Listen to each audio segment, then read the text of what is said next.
험난한 시련물 속에서 나를 건져주시고 노한 풍랑 지나도록 나를 숨겨주소서. 주여 나를 돌보시사 거의 품어주시고 험한 풍랑 지나도록 나를 숨겨주소서. 할렐루야. 응답하는 자, 믿음을 있는 자들에게 하나님의 자녀가 되는 공세를 주신 하나님 감사합니다. 하나님의 자녀된 우리 성교의 성도들이 아버지 앞에 나아갑니다. 우리의 풍성하신 하나님 아버지의 사랑으로 저희들을 충만하게 이끌어주시길 기도합니다. 이 시간도 중용견과 집중 호흡 가운데서 저희들을 부탁해 주셔서 감사합니다. 어려움을 겪고 있는 이웃들에게 치료의 광선을 비춰주시고 없는 손길을 허락하여 주시옵소서. 사단이 항상 공격하는 치열한 영적 싸움에서 주의 몸된 교회를 지켜주시고 성도 한 사람 한 사람을 굳세게 붙들어 주심을 감사합니다. 온갖 좋은 은사와 온전한 선물이 다 이로부터 빛들이 아버지께로 내려온다 하셨사오니 저희들이 이 땅에서 누리는 모든 것이 다 하나님 아버지께서 주신 것입니다. 하나님 아버지 감사합니다. 이렇게 주신 것이 많은데 저희들은 한 주간 살면서 우울한 표정으로 얼굴에 감사가 없는 날들이 많았습니다. 선한 목자가 계신데 염려하고 신뢰하지 못했습니다. 저희들의 믿음 없음을 불쌍히 여겨주시고 큰 믿음 주시옵소서. 성교를 지금까지 인도하신 하나님 감사합니다. 현재 일이나 장래 일이나 어떤 것도 하나님의 사랑에서 끊을 수 없을 줄 믿습니다. 모든 성도들에게 성령 충만함을 부어주시고 자신을 이기고 세상을 이기고 마귀를 이기게 하여 주시옵소서.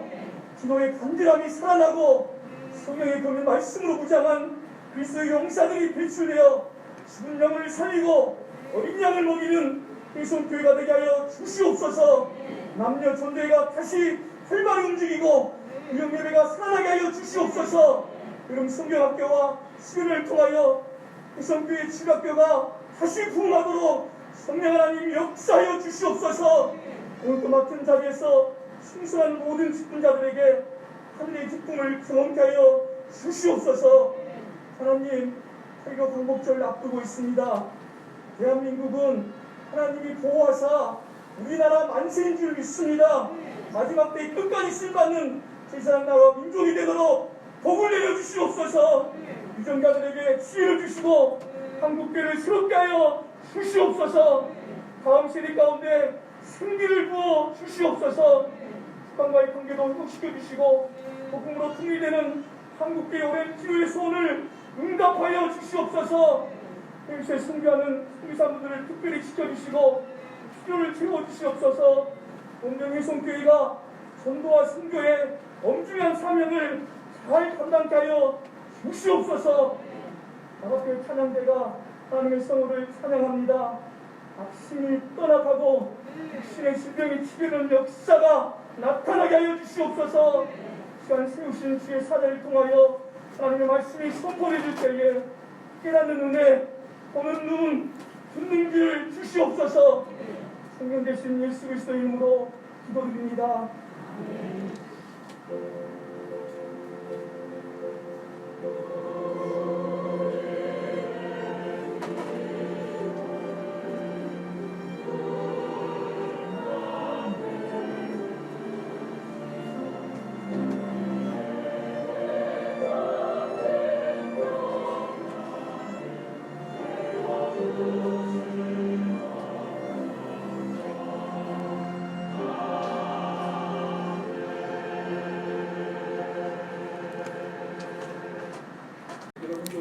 여러분의 믿음이 흔들리고 계십니까? 여러분의 신앙이 흔들리고 계신가요? 오늘 코로나로 또 이렇게 이 호우로 인해서 결코 우리의 믿음이 흔들리지 아니하는 성도들이 되기를 소원하고 축복합니다. 이렇게 한 교회를 담임하고 목회를 하다 보면 그리고 우리 성도들을 목양하다 보면 늘 고맙고 감사한 일이 있습니다. 어떤 일이 가장 고맙고 감사하냐? 우리 성도들이 날마다 믿음이 자라가고 또 이렇게 어려운 일을 힘든 일이 있다 할지라도 주님을 떠나지 아니하고 신앙생활을 잘하는 모습을 볼 때에 목사로서 얼마나 감동이 되고 또 보람과 감사를 느끼는지 모릅니다. 그런가 하면 반대로 언제 가장 참 마음이 힘들고 안타까움을 느끼느냐? 우리 성도들이 오랫동안 신앙생활을 하고 교회를 나오는데도 좀처럼 믿음이 자라지 않는 때에, 그리고 조그만 어려움과 시련이 찾아왔을 때에 낙심하고 상처받고 시험에 들 때에, 더더군다나 그러다가 교회를 떠나가고 교회를 나오지 않는 그런 성도를 볼 때에 얼마나 마음이 안타깝고 또 얼마나 마음이 무거운지 모릅니다. 그럴 때마다 한 번씩 생각하는 것이 우리가 가지고 있는 믿음이라는 것이 도대체 어떤 것이길래 이렇게 쉽게 흔들리는 것일까? 참 믿음이 있는 줄 알았는데, 참 믿음이 큰 줄 알았는데 왜 이렇게 믿음이 쉽게 흔들리고 쉽게 우리가 신앙을 포기하는 것일까? 생각해 보면서 때로는 조금 회의도 느끼게 되고 고민을 하게 되곤 하는 것입니다. 오늘 우리가 마가복음을 계속 보면서 오늘 본문에도 보면 불어오는 풍랑으로 인해서 너무 쉽게 흔들리고 너무 쉽게 믿음 없는 사람처럼 이렇게 놀라고 두려워하는 일단의 무리들을 보게 됩니다. 그들은 다름 아닌 예수님의 제자들입니다. 오늘 이 예수님의 제자들마저도 이 풍랑이는 바다에서 마치 믿음이 없는 사람처럼 두려워하고 있고 놀라고 있고 참으로 어려워하고 있는 이 장면을 바라보면서 우리는 심히 안타까움을 느끼게 되는 것입니다. 지난주 우리는 예수님께서 그 빈 들에서 물고기 2마리와 보리떡 5개로 장정만 5,000명이나 되는 사람들을 배불리 먹이면서 한바탕 큰 잔치를 여는 그런 장면을 우리가 보았습니다. 그런데 여러분, 우리가 그 장면이 사복음서에 다 나와 있는데 예수님께서 그 놀라운 기적을 베푸시고 나자 많은 사람들이 예수님에 대한 여론이 이런 분이 우리의 지도자가 되면 좋겠다, 이런 분이 우리의 왕이 되면 우리의 먹을거리는 걱정 안 해도 되고 나가서 집 문제도 걱정 안 해도 되고 아마 이런 분이 지도자가 되면 참 우리가 걱정 없이 살 수 있겠구나. 그래서 사람들의 여론이 예수님을 지도자로 모시자, 그런 분위기가 형성이 되는 그런 즈음에 예수님께서는 무슨 이유에서인지 급히 그 자리를 떠나시면서 제자들을 먼저 재촉해서 배를 타고 갈릴리 바다를 건너도록 예수님께서는 재촉하셨던 것입니다. 그리고 예수님께서는 산으로 올라가셔서 홀로 기도하셨다라고 이야기를 하고 있습니다. 그런데 우리가 아는 것처럼 이 풍랑이는 바다에서 제자들이 항해를 하다가 예수님이 재촉을 하셔서 급하게 배를 타고 항해를 하는데 큰 풍랑을 만나게 되었던 것입니다. 정말로 안타까운 것은 여러분, 항해를 하다 보면 풍랑을 만나는 것은 다반사요 있을 수 있는 일임에도 불구하고 이 일로 인해서 제자들이 몹시 놀라고 제자들이 몹시 흔들리고 있더라는 것입니다. 조금까지만 해도 큰 은혜를 경험했고 조금까지만 해도 예수님의 큰 기적을 보면서 흥분했고 내가 예수님을 믿는 것이 참 잘한 일이구나, 내가 그 어떤 것보다도 예수님을 따라다니면서 제자가 된 것이 탁월한 선택이었구나, 그렇게 자부심을 가지고서 만족했던 제자들이 이 풍랑이는 바다에서 이제는 흔들리고 있고 두려워하고 있고 잔뜩 급에 질려있는 이 모습을 지금 우리가 보고 있는 것입니다. 그들이 마치 믿음 없는 사람처럼, 전혀 믿음을 모르는 사람처럼 이렇게 놀라고 방황하고 있는 이유가 무엇일까요? 성도 여러분, 오늘 우리가 읽은 이 본문의 말씀을 보면 지금 제자들이 크게 놀랐다는 장면이 2번이 기록되어져 있습니다. 한 번은 자신들을 돕기 위해서 예수님께서 물리를 들어오고 계시는데 그 예수님을 알아보지 못하고 유령인 줄 알고 놀랐다고 기록하고 있습니다. 자, 49절과 50절의 말씀 우리 다 같이 한번 읽어보겠습니다. 제자들이 그가 바다 위로 걸어오심을 보고 유령인가 하여 소리 지르니 그들이 다 예수를 보고 놀랍니다.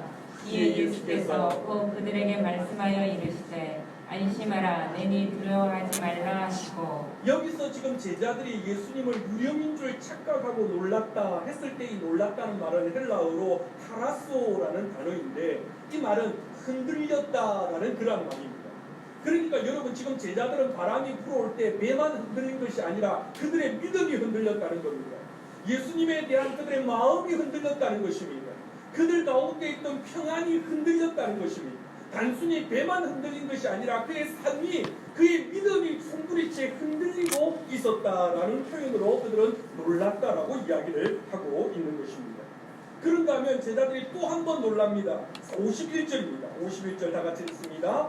배에 올라 그들에게 가시니 바람이 그치는지라 제자들의 마음에 심히 놀라니. 예수님께서 배에 오르셨습니다. 유령인 줄 알았는데 예수님인 걸 확인했음에도 예수님이 배에 올라서 그 풍랑이는 바다를 잠잠케 하셨는데, 그 풍랑이는 바다를 잠잠케 하시는 예수님의 모습을 보고 또 제자들이 놀랐다라는 것입니다.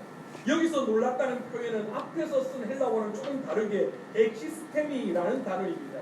이 말은 정신이 나갔다는 것입니다. 혼이 나갔다는 것입니다. 너무 놀래가지고, 우리 그럴 때 있지 않습니까? 놀라면 정신이 나가고 혼이 나갔다는 표현을 쓰는 것처럼 지금 제자들이 너무 놀라가지고 정신이 나갈 정도로, 혼이 나갈 정도로 그들이 놀랐다는 것입니다. 풍랑이는 바다에서 처음에는 다가오는 예불리를 걸어오는 예수님을 유령으로 착각하고 그들이 놀랐고, 그 다음에는 풍랑이는 바다를 잠잠케 하시는 예수님을 보고 그들이 정신이 나갈 정도로 그들이 놀랐다라고 성경은 기록하고 있는 것입니다. 그런데 여러분, 오늘 제자들이 거듭 지금 놀라고 있는데, 여러분 첫 번째 놀랐다는 이 장면은 우리가 조금 이해할 수 있는 장면입니다. 여러분 지금 풍랑이 일어나서 정신이 없는데 물 위로 뭐가 걸어옵니다. 그러니 여러분 귀신인 줄 알고 유령인 줄 알고 놀라는 것은 우리가 좀 이해할 수 있지 않습니까? 우리도 마찬가지 아닙니까? 깊은 밤에, 그냥 칠흑같이 어두운 밤에 이렇게 폭포같이 비가 내리는 시골길을 걸어가고 있는데 앞에 무슨 낯선 물체가 오면 고양이 새끼라도 하나 지나가면 우리가 얼마나 놀랍니까? 그러니 여러분 그 상황에서 제자들이 놀랐다라는 것은 우리가 충분히 이해할 수 있는 장면인데, 문제는 두 번째 놀랐다는 장면은 우리가 좀 이해하기 어려운 장면입니다. 왠고하니 지금 제자들이 풍랑이는 바다를 잠잠케 하시는 예수님의 모습을 처음 본 게 아니거든요. 여러분 기억하십니까? 마가복음 4장에서 예수님께서 그라사 땅으로 가실 때 그때도 풍랑이는 바다를 잠잠케 하시고, 그리고서 그 그라사 땅을 가서 귀신 들린 사람을, 귀신을 쫓아내는 장면을 불과 며칠 전에 이미 제자들이 경험한 바가 있었습니다. 기억나십니까? 여러분은 기억나십니까? 그러니까 지금 여러분 이 풍랑이는 바다를 잠잠케 한 게 첫 장면이 아니란 말입니다. 이미 제자들이 한 번 경험한 일인데도 지금 제자들은 이걸 처음 보는 것처럼 놀랬다는 거예요. 예수님이 이미 그런 일을 놀라운 경험을 한 것을 그들이 눈으로 목격을 했음에도 불구하고 그들은 지금 처음 보는 것처럼 정신이 나갈 정도로 놀랐다고 하니까 우리가 좀 의아한 거예요. 어떻게 그럴 수 있는가? 우리가 생각하면 그런 장면이 나오면 제자들이 역시 우리 예수님이구나. 전에도 이 바다를 잠잠케 하시더니 이번에도 또 잠잠케 하시는 것이 역시 예수님은 하나님의 아들이시고 못하는 게 없으시고 우리를 실망시키지 않는 분이구나. 그렇게 반응을 해야 되는 거 아닙니까? 그치요? 그렇게 반응을 해야 될 것 같은데 지금 제자들은 이걸 처음 보는 것처럼 지금 정신이 나가서 놀랐다고 하니 우리가 좀 이해가 안 되는 겁니다. 더더욱 이해가 안 되는 것은 불과 몇 시간 전에 지금 제자들은 그 빈들에서 물고기 2마리, 보리떡 5개로 여러분 5,000명, 2만 명이나 되는 사람들을 배불리 먹이는 놀라운 기적을 두 눈으로 보았고, 자기들이 그거 갖다 날랐잖아요. 그거 갖다 날라가지고 그 사람들 배불리 먹이는 예수님의 그 놀라운 능력을 직접 목격을 했는데도 지금 제자들은 마치 예수님의 그 능력을 처음 보는 것처럼, 예수님의 그 놀라운 기적을 난생 처음 보는 것처럼 지금 그들이 놀라고 있더라는 것입니다. 자, 여러분, 왜 제자들이 그랬을까요? 왜 제자들이 이럴 수밖에 없었을까요? 왜 제자들이 오히려 더 박수를 치고 더 즐거워야 되는데 왜 놀라고 두려워하고 있느냐? 오늘 성경은 그 이유를 분명히 밝히고 있습니다. 52절 우리 다 같이 한번 읽어보겠습니다.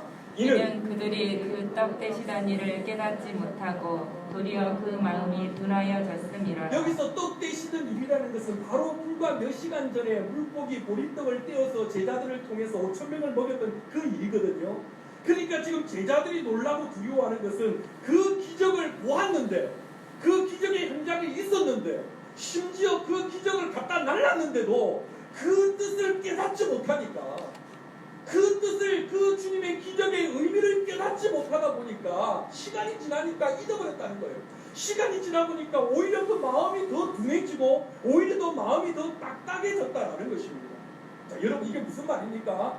여러분 예배 자리에 나와서 말씀을 들었는데, 그리고 은혜를 받았는데, 좋다고 박수치고 나갔는데, 그 말씀이 나의 말씀이 되지 못하고, 그 말씀이 나를 깨닫게 하지 못하고, 그 말씀이 나를 변화시키지 못하니까 이제는 그게 익숙해지고 이게 그것이 습관이 되어버리니까 마음이 둔해졌다는 거예요. 그거 봐도 별로 감동도 안 되고, 이제는 들어도 별로 놀라지도 않고, 그거 들어도 이제는 껍데기와 형식만 되다 보니까 어느 순간 마음이 딱딱해져가지고 그 인생길에 풍랑이 불어다 보니까 믿음은 작동하지 아니하고, 믿음이 있는 줄 알았는데, 믿음이 좋은 줄 알았는데, 그 믿음은 바닥이 나버리고 흔들려버리고 마음은 더욱더 딱딱해져 버리더라는 것입니다. 여러분, 오늘 여기 나오는 제자들은요, 초신자들이 아닙니다. 여러분, 지금 제자들은요, 예수님 처음 따라다니고 있는 사람들이 아닙니다. 이들은 벌써 1년 넘게 예수님을 따라다니면서 제자 훈련을 받던 사람들이고, 예수님으로부터 직접 말씀을 듣던 사람들이고, 예수님의 기적을 직접 현장에서 눈으로 목격했던 사람들입니다. 지금 우리들로 이야기하면 여러분 처음 교회 나온 사람들이 아니고요, 지금까지 은혜 많이 받았던 사람이고요, 교회를 오래 다녔고요, 성가대 하는 사람들이고요, 제자 훈련 받던 사람들이고요, 선교 여행 다녀온 사람들이고요, 누구나 열심히 직분을 감당하고 있던 사람들입니다. 그런데 이 사람들이 인생에 풍랑이 불어오니까 믿음 없는 사람처럼, 처음 보는 것처럼, 처음 어려움 겪는 것처럼 흔들리고 있고 뿌리채 신앙이 바닥을 드러내고 있더라는 것입니다. 여러분, 이게 지금 남의 이야기가 아니라는 것을 느껴지지 않습니까? 지금 이게 제자들만의 이야기가 아니라 오늘을 살아가고 있는 우리들의 모습이 아니란 말입니다.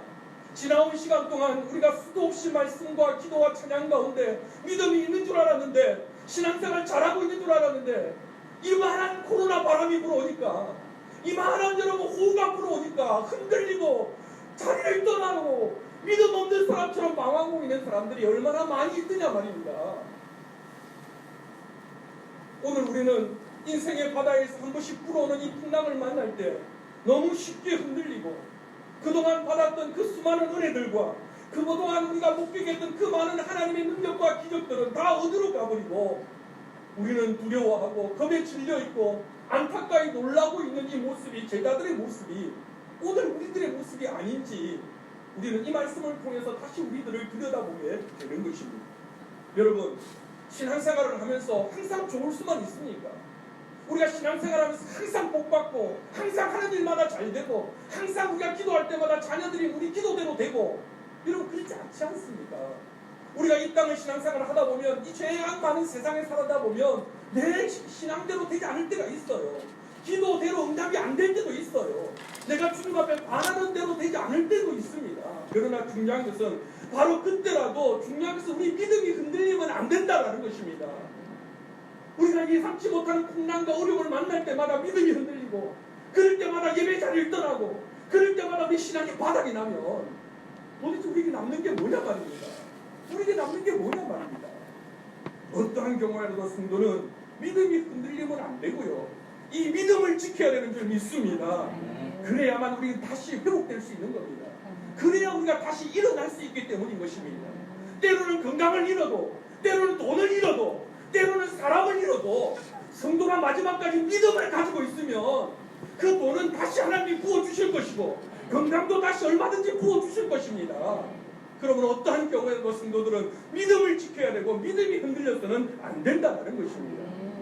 그러면 여러분, 우리의 인생의 바다에서 시시때때로 불어오는 이 바람과 풍랑 앞에서 우리가 어떻게 믿음을 지키고, 어떻게 이 믿음이 흔들리지 아니하면서 끝까지 우리가 이 인생의 항해길을 잘 갈 수가 있을까요? 저는 오늘 본문의 말씀에 예수님과 제자들의 모습을 통해서 그 두 가지 답을 한번 찾아보고자 하는 것입니다. 오늘 이 어둠의 시대를 살아가고 있는 우리들에게 흔들리지 않은 믿음과 끝까지 이 항해를 잘 완주하기 위해서 우리가 어떻게 해야 되는가? 오늘 두 가지입니다. 크게 뜨시고 귀를 여시고, 오늘 두 가지입니다. 오늘 두 가지입니다. 이것도 은혜입니다. 세 가지가 아니고 두 가지입니다. 첫 번째는 따라하겠습니다. 항상 나의 부족함과 연약함을 인정해야 합니다. 인정해야 합니다. 다시 한번 다 같이 읽어보겠습니다. 항상 나의 부족함과 연약함을 인정해야 합니다. 우리가 항해길 인생길에서 풍랑을 만나고 어려움을 만날 때 흔들리지 않는 믿음, 끝까지 믿음을 지키기 위해서 중요한 것은 우리가 항상 나의 연약함과 항상 나의 부족함을 인정할 수 있어야 한다는 것입니다. 여러분, 우리가 인생을 살다 보면 누구라도 어려움을 겪습니다. 누구라도 여러분 항해길에 바람이 불어오고 예상치 못한 풍랑을 만날 때가 있습니다. 그래서 여러분 두렵기도 하고 겁이 나기도 하고 여러분 참 어려움을 겪을 수도 있지만, 그러나 그럴 때 우리가 반드시 기억해야 될 것은 우리는 연약하다라는 겁니다. 우리는 부족하다는 것입니다. 그걸 먼저 인정해야 됩니다. 왜 이게 중요하냐니까 그걸 인정할 때 사람들은 하나님을 찾기 때문입니다. 내가 다 할 수 있고 내가 문제가 없다 생각하면 하나님 찾지 않고 찾을 필요도 없습니다. 우리가 이런 코로나 사태를 통해서 이런 집중호우를 통해서 우리가 먼저 생각한 게 뭡니까? 우리는 연약하다는 겁니다. 우리가 아무리 쌓아놓아도 한 번 폭포수가 치고 비가 오면 다 무너지는 겁니다. 여러분, 우리가 아무리 튼튼하다 해도 바이러스 한번 창궐해버리면 우리는 속절없이 무너지는 겁니다. 이걸 통해서 우리가 먼저 인정해야 될 것은 우리는 연약하고 우리는 부족하다는 것입니다. 그래야만 하나님을 찾습니다. 그래야만 하나님을 의지합니다. 그래야만 하나님을 붙들 수 있기 때문이라는 것입니다. 여러분, 성경에 보면 수많은 믿음의 사람들이 등장합니다. 여러분, 우리는 그 수많은 믿음의 영웅들을 바라보면서 대단한 믿음의 사람들이다, 저렇게 믿음이 크니까 축복을 받지, 여러분 그것을 먼저 성경이 우리에게 가르치거나 보이는 게 아닙니다. 성경이 그 대단한 믿음의 사람을 통해서 우리에게 먼저 보여주는 것은 그들도 연약한 인간이라는 겁니다. 그들도 실수하고 그들도 문제가 많은 부족한 사람들이라는 겁니다. 그래서 하나님을 찾고 그래서 하나님께 기도하고 그래서 하나님을 붙잡으니까 하나님이 그들을 들어서 믿음의 사람으로, 축복의 사람으로 세워주시더라는 것입니다. 믿음의 조상 아브라함요, 대단한 믿음의 사람입니다. 얼마나 믿음이 컸으면 믿음의 조상이고 축복의 통로라고, 그리고 하나님께서 내 친구라고까지 이야기하겠습니까? 그러나 그런 대단한 아브라함도 나이가 들어서 애국으로 내려갔더니 사람들이 내 마누라가 너무 이뻐서 나 죽이고 내 마누라 업어갈까봐. 근데 그때 아브라함이 나이가 90이에요. 90. 여러분, 이 사람이 나이가 80이 넘은 할머니. 무슨 할머니가 이쁘면 얼마나 이쁘다고. 80 넘은 할머니가 이쁘면 얼마나 이쁘다고. 믿음의 조상 아브라함이 자기 마누라 업어가고 자기 죽일까 싶어가지고 마누라라고 말도 못하고 누구라고 이야기한다고요? 누이라고. 그게 한 번도 아니고 두 번이나 그랬다니까요. 믿음의 조상이요. 제가 어디 가가지고 우리 마누라 업어갈까 싶어가지고 마누라라 못하고 누이라고 또 여동생이라 그러면 제 집에서 쫓겨날 거예요. 밥도 안 주고요. 어떻게 믿음의 조상이 그럴 수 있냔 말입니다. 여러분, 하나님께서 내 마음에 합하다고 했던 위대한 왕이 있습니다. 누굽니까? 다윗입니다. 하나님이 얼마나 좋았으면 내 마음에 든다, 내 마음에 합하다고 이야기했겠습니까? 그런데 그런 대단한 다윗도요, 순간의 정욕을 참지 못하고 자기 부인의 아내를 범하고 그걸 감추려고 자기 부하는 또 전쟁터에 내보내가지고 죽이기까지 하는 그런 파렴치한 짓을 누가 했다고요? 다윗이 했다니까요. 여러분, 성경이 이야기한 게 뭡니까? 그들도 연약한 사람들이라는 거예요. 여러분, 구약에 보면 위대한 선지자 엘리야예요. 여러분, 엘리야만큼 대단한 선지자가 어디 있습니까? 그가 한번 기도하면요 3년 반 동안 닫혀져 있던 하늘문이 열려가지고 비가 내립니다. 그가 한번 기도하면요 하늘문이 닫혀가지고 비가 내리지도 않기도 합니다. 그가 한번 기도하니까 산에 가서 850명의 바알과 아세라를 섬기는 선지자들과 맞짱을 뜨는데 한번 기도하니까 하늘에서 불이 내려가지고 재물을 다 태웁니다. 그런 대단한 선지자가 어디 있습니까? 근데 그런 위대하고 대단한 선지자고요, 이세벨이라는 여자가 그거 가만 안 둔다, 그놈 반드시 죽인다, 그 한마디 협박에 꼬리를 내리고 죽는다고 나와가지고 광야에 혼자 앉아가지고 나 죽여달라고 푸념하고 있는 모습이 엘리야의 모습이더라는 것입니다. 확인해 봅시다. 열왕기상 19장 3절로 4절입니다. 다 같이 한번 읽어보겠습니다.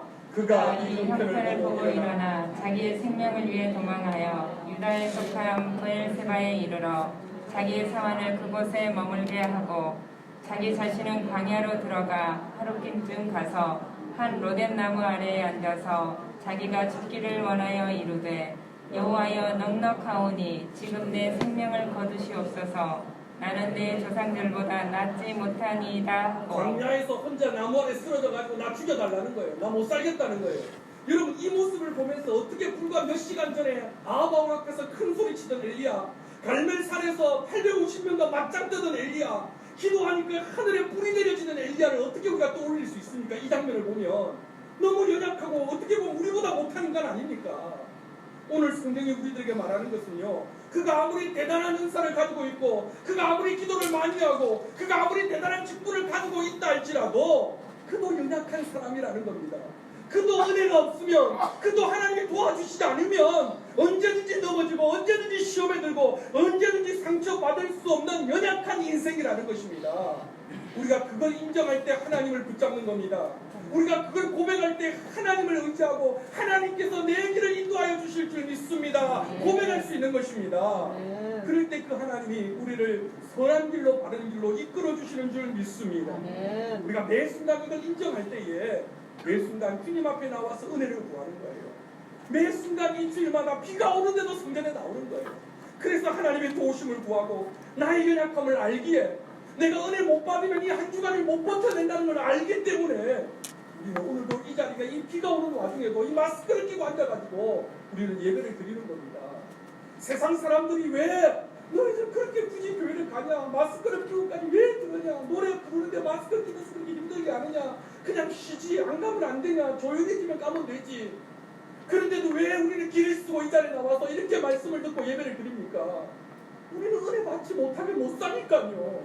한 주라도 은혜를 받고 한 주라도 기도하고 한 주라도 찬양을 해야 힘을 얻는데 어떻게 합니까? 세상 사람들은 모르니까 비난할 수 있어요. 그들은 이걸 모르기 때문에 여러분 우리를 비난할 수 있어도 우리는 은혜 없으면 못 살아갑니다. 연약하기에 부족하기에 주의 도우심을 구해야 된다는 것입니다. 여러분 우리가 아무리 대단한 사람이라도 우리가 아무리 대단한 은사와 능력을 가지고 있다 할지라도 매 순간 공급해 주시는 은혜를 받지 않으면 우리는 언제든지 넘어질 수 있고 언제든지 시험에 들 수 있다는 겁니다. 그거는 목사도 예외가 아닙니다. 그건 장로님들도 예외가 아니고 권사님들도 예외 아닙니다. 매 순간 은혜 못 받으면 우리는 언제든지 사단의 도구가 될 수 있고 언제든지 우리도 시험에 들고 넘어질 수 있다는 것입니다. 그래서 예수님께서 우리들에게 주기도문을 가르쳐 주실 때 날마다 일용할 양식을 주시옵고 라고 기도를 하지 않습니까? 그거는요 매일 내가 한 끼 먹을 걸 달라는 기도만이 아닙니다. 일용할 양식을 달라는 그 기도는요 영적으로 오늘도 내게 필요한 은혜를 달라는 말씀이 포함되어 있는 것입니다. 육신의 양식만 구하는 것이 아니라 매 순간 매일매일 매주 내게 주시는 은혜를 구하고 구하는 하나님이 우리에게 부어주시는 줄 믿습니다. 그래서 히브리서 4장 16절은 우리들에게 이렇게 이야기합니다. 다 같이 한번 읽어보겠습니다. 그러므로 우리는 긍휼하심을 받고 때를 따라 돕는 은혜를 얻기 위하여 은혜의 보좌 앞에 담대히 나아갈 것이니라. 할렐루야. 때를 따라 돕는 은혜를 얻기 위하여 여러분 성도가 은혜 없이는 못 살잖아요. 매 순간 은혜가 필요하잖아요. 그러니까 때를 따라 은혜 받기 위해서 하나님 앞에 나오란 말이 무슨 말입니까? 매 순간 나오라는 거예요. 매 주일 나오라는 거예요. 매 시간 나오라는 거예요. 왜냐니까 매 순간 은혜가 필요하니까 우리는요. 은혜 필요 없으면 안 나와도 돼요. 그러나 우리는 연약하기에 은혜가 필요하기에 또 우리가 부모구실 하려면 우리가 세상에서 또 열심히 살려면 오늘도 내가 직분자 노릇 하려면 하나님의 은혜가 필요하니까 오늘도 길을 쓰고 이 자리에 나와 앉아서 말씀을 듣고 예배를 드리는 거 아닙니까? 때를 따라 돕는 은혜를 얻기 위하여 하나님의 영광의 보좌 앞에 나오는 저와 여러분이 되기를 주님의 이름으로 축원합니다. 코로나로 인해 모든 것이 조심스럽고 모든 것이 부담스럽고 힘든 상황이지만 이런 집중 호우로 인해서 모두가 아프고 모두가 두려운 가운데 있지만 그럼에도 불구하고 우리가 예배를 포기할 수 없는 것은 바로 이것이 우리의 생명선이고 우리가 살아갈 수 있는 힘의 근원이 되기 때문인 줄 믿습니다. 그러므로 여러분 어떤 상황 속에서도 은혜를 공급해 주시는 이 자리를 포기하지 않는 성도들이 되시기를 주님의 이름으로 축원합니다. 그것이 풍랑이는 바다에서 우리가 믿음을 지킬 수 있는 비결이라는 겁니다. 날마다 은혜를 받고 나의 연약함을 알고 은혜를 공급하는 주님 앞에 나오고 그게 이 풍랑이는 바다에서 믿음을 지키며 살아갈 수 있는 첫 번째 비결이라는 것입니다. 두 번째, 이 풍랑이는 바다에서 우리의 믿음을 지키기 위해서는요. 따라하시겠습니다. 평상시 믿음의 훈련을 잘해야 합니다. 믿음의 훈련을 잘해야 합니다. 다시 한번 다 같이 읽어보겠습니다. 평상시 믿음의 훈련을 잘해야 합니다. 갑작스레 찾아오는 풍랑과 갑작스레 찾아오는 어려움을 우리가 이겨내고 믿음을 지키기 위해서는 평상시에 믿음의 훈련을 잘해야 갑자기 갑자기 다가오는 어려움으로부터 믿음을 지킬 수 있다는 것입니다. 여러분, 갑자기 일어난 전쟁터에서 누가 어떤 군사가 어떤 군대가 이기겠습니까? 그렇죠. 평상시에 훈련을 잘 받고 훈련을 잘 견뎌낸 군사 군대가 전쟁터에서 이길 확률이 많고 이길 수가 있는 것입니다. 성도도 마찬가지입니다. 이런 갑작스레 찾아오는 이 모든 환난과 이 모든 재난과 이 모든 어려움들을 누가 이겨냅니까? 평상시에 신앙 훈련을 잘 받고 평상시에 믿음 훈련을 잘 받은 사람들이 이런 어려움들을 이겨낼 수 있고 믿음을 지켜낼 수 있는 것입니다. 평상시에 믿음이 있는 줄 알았는데, 평상시 신앙생활 잘한 줄 알았는데 갑작스럽게 어려움이 찾아오고 환난이 찾아오면 바닥이 나는 거예요. 드러나는 거예요. 평상시에 훈련이 안 돼 있다 보니까 금방 포기해버리고 금방 떠나버리고요. 오늘 예수님께서 이 풍랑이는 바다로 제자들을 다시 재촉해서 먼저 보내신 데는 다 이유가 있는 것입니다. 이 풍랑이는 바다를 통해서 예수님께서는 제자들에게 믿음을 다시 더 큰 믿음을 훈련시키기를 원하셨던 것입니다. 여러분, 지난번 마가복음 4장에서 예수님과 제자들이 풍랑이는 바다에서 겪었던 장면 기억하시지요? 그때 그 장면은요, 그 배에도 예수님이 타고 계셨어요. 그지요? 기억나시지요? 예수님은 저 한쪽 구석에서 주무시고 계셨잖아요. 그러니까 제자들이 난리가 나가지고 아무리 자기들이 애를 쓰고 길을 써도 헤쳐나갈 수 없으니까 주무시는 예수님을 깨워가지고 왜 우리를 안 돌아보십니까? 우리가 죽게 되었습니다. 큰일 났습니다. 그때서 주님께서 자는 척하다가 일어나셔가지고 믿음이 적은 자들아 야단을 치시고 풍랑이는 바다를 잠잠케 하셨잖아요. 기억나시죠? 그런데 오늘 장면은요, 똑같은 장면인 것 같아서 좀 달라요. 이게 장면이 훈련이요, 조금 고급 단계로 올라갔어요. 약간 업그레이드가 됐어요. 무엇이 차이가 나는지 아십니까?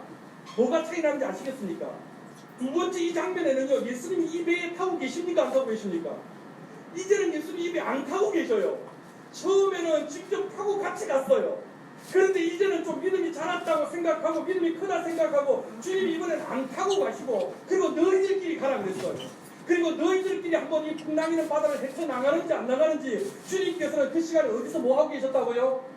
산에서 기도하고 계셨다니까요. 마가복음 6장 46절요. 다 같이 읽습니다. 무리를 작별하신 뒤에 기도하러 산으로 가시니라. 예수님은 제자들 보내놓고 집에 가셔가지고 편히 두 다리 뻗고 잠자고 계셨던 게 아니에요.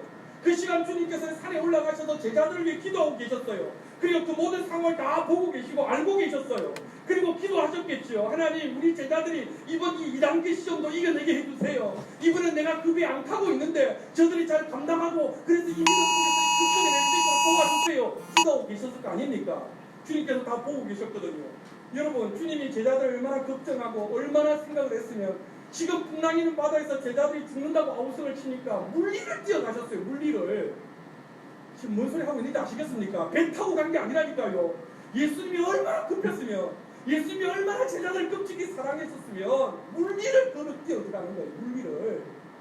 여러분, 집에 불이 났는데 내 새끼가 지금 불구덩이 속 안에 있으면 부모들이 뛰어 들어갑니까? 안 들어갑니까? 여러분, 들어갑니까? 안 들어갑니까? 집에 불 나도 부모들이 그 안에 있어도 자녀들은 들어올까요? 안 들어올까요?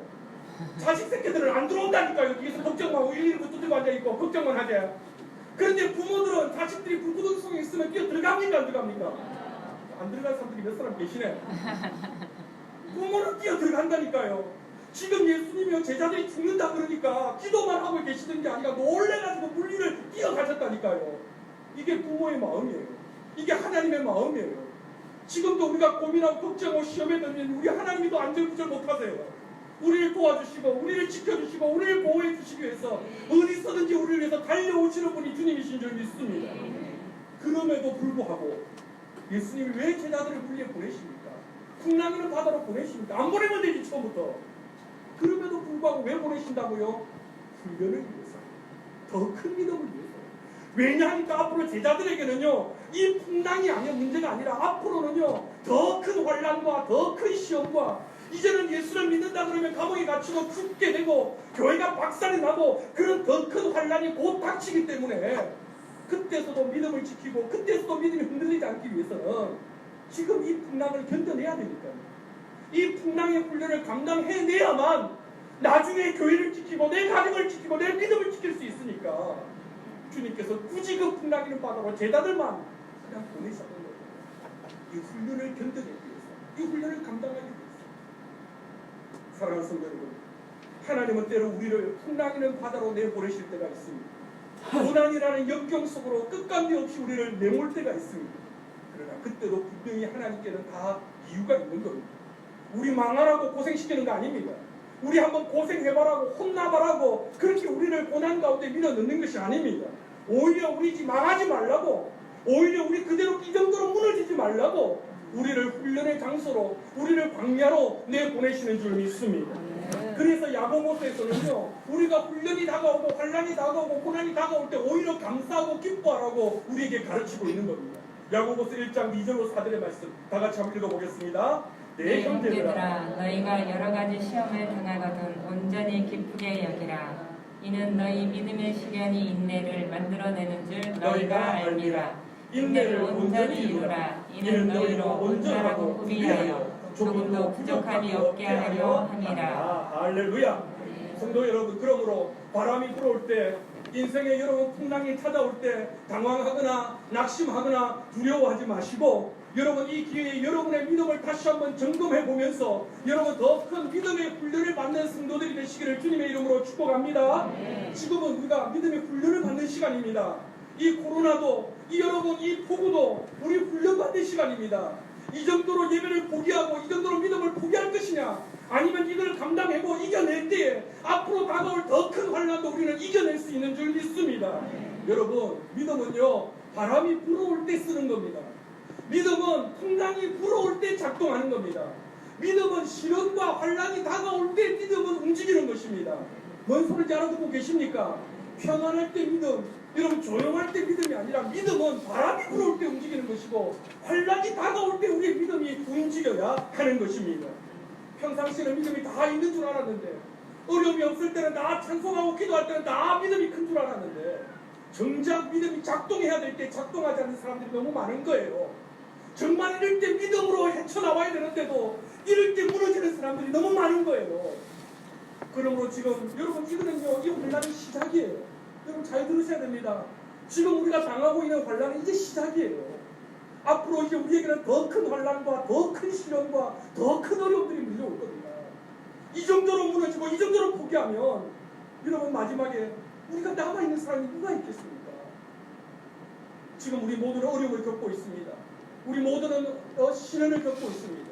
그러나 여러분, 만약에 이 코로나가 다 지나가고 이 폭우가 분명히 다 지나갈 겁니다. 여러분 분명히 코로나 지나갈 줄 믿습니다. 이 어려움이 지나갈 줄 믿습니다. 그러면 지나가고 나면 우리에게 남은 것이 뭐냐 말입니다. 지나가고 나서 우리에게 뭐가 남아있을 거냐 말입니다. 예배 다 잃어버리고 믿음 다 까먹고 코로나 6개월 동안, 코로나 1년 동안 신앙생활 다 포기하고, 그리고 코로나 지나가고 나면 우리에게 남은 게 뭐냐 말입니다. 비록 코로나가 지나가도 우리에게 믿음이 남아있어야 될 거 아닙니까? 우리에게 신앙이 남아있어야 될 거 아닙니까? 그래야 다시 회복하고, 그래야 다시 일어나고, 그래야 다시 우리가 하나님의 은혜 안에 거할 수 있게 되는 줄 믿습니다. 그러므로 성도 여러분, 성도는 돈을 잃어도 믿음을 잃으면 안 됩니다. 성도는 건강을 잃어도 믿음을 잃으면 안 됩니다. 성도는 돈을 잃어도, 사람을 잃어도 믿음을 잃으면 안 됩니다. 믿음을 지켜야 우리는 다시 일어날 수 있고 다시 회복할 수 있는 줄 믿습니다. 우리는 이 어려운 가운데서 주님을 바라보는 훈련을 해야 될 것입니다. 주님이 도우시기 위해서 오시는데도 유령인 줄 알고 착각하는 이 제자들의 모습 말입니다. 오늘 우리는 이 어려운 가운데서, 여러분 그동안 우리가 얼마나 큰 은혜를 받았습니까? 그동안 우리가 얼마나 큰 축복을 받았습니까? 이만한 어려움과 이만한 시련을 통해서 우리가 받은 은혜 다 까먹고 받은 축복들 다 잊어버리고 믿음 없는 사람처럼, 한 번도 은혜 받아본 적이 없는 사람처럼 그렇게 불평하고 그렇게 원망하고 그렇게 살아가면 안 된다는 것입니다. 지금은 믿음을 훈련하는 시간입니다. 지금은 우리의 믿음을 연단하는 시간입니다. 오늘도 여러분이 강단에서 여러분을 보면 참 위태위태한 분들이 몇 분 계십니다. 너무 위태해가지고 안 나오신 분도 여러 계십니다. 그러나 여러분, 목사가 여러분을 아는 것보다 하나님은 여러분을 더 잘 알고 계십니다. 하나님은 여러분의 상황을 너무 잘 알고 계십니다. 여러분 이런 때 하나님을 더 알아가고 하나님을 더 가까이 하는 기회가 되시기를 바랍니다. 우리의 믿음이 더욱더 커져가고, 그래서 이번 기회에 더 하나님을 받으고 더 하나님을 붙잡고 더 하나님을 의지하고 살아가면 여러분 하나님 확실히 은혜와 더 큰 능력으로 더 큰 축복으로 우리 가운데 역사하실 줄 믿습니다. 말씀을 맺고자 합니다. 우리가 자주 부르는 찬양 가운데 이 찬양의 곡이 있습니다. 날마다 숨쉬는 순간마다 내 앞에 어려운 일을 보내 주님 앞에 이 몸을 맡길 때 슬픔 없네 지경 없네 날마다 주님 내 곁에 계셔 자비로 날 감싸주시니 주님 앞에 이 몸을 맡길 때 힘주시네 위로한 주 인생의 어려운 순간마다 주님 약속 생각해보네 내 맘속에 믿음 잃지 않고 말씀 속에 위로를 여러분 끝까지 믿음을 지키시고 끝까지 흔들리지 아니하고 이 항해길을 함께 걸어가는 우리가 되었으면 좋겠습니다. 시험 우리 함께 이 찬양 함께 부르시면서 주신 말씀 우리 마음판에 새기고 우리 입술로 고백하겠습니다. 날마다 숨쉬는 순간마다 내 앞에 어려운 일 보내 주님 앞에 이 몸을 맡길 때 슬픔 없네 두려움 없네 주님의 그 자비로운 손길 항상 돌봐주시도다 사랑스레 아픔과 기쁨 수고와 평화와 날마다 주님 내 곁에 계셔 날마다 주님 내 곁에 계셔 자비로 날 감싸주시네 주님 앞에 이 몸을 맡길 때 힘주시네 위로한 어린 나를 품에 안으시사 어린 나를 품에 안으시사 항상 평안 주시도다 내가 살아 숨쉬는 동안 살피신다 약속 인생의 어려운 순간마다 인생의 어려운 순간마다 주의 약속 생각해 내 맘속에 믿음 잃지 않고 내 맘속에 믿음 잃지 않고 말씀 속에 위로를 주님의 도우심 바라보며 주님의 도우심 바라보며 모든 어려움 이기고 흘러가는 순간마다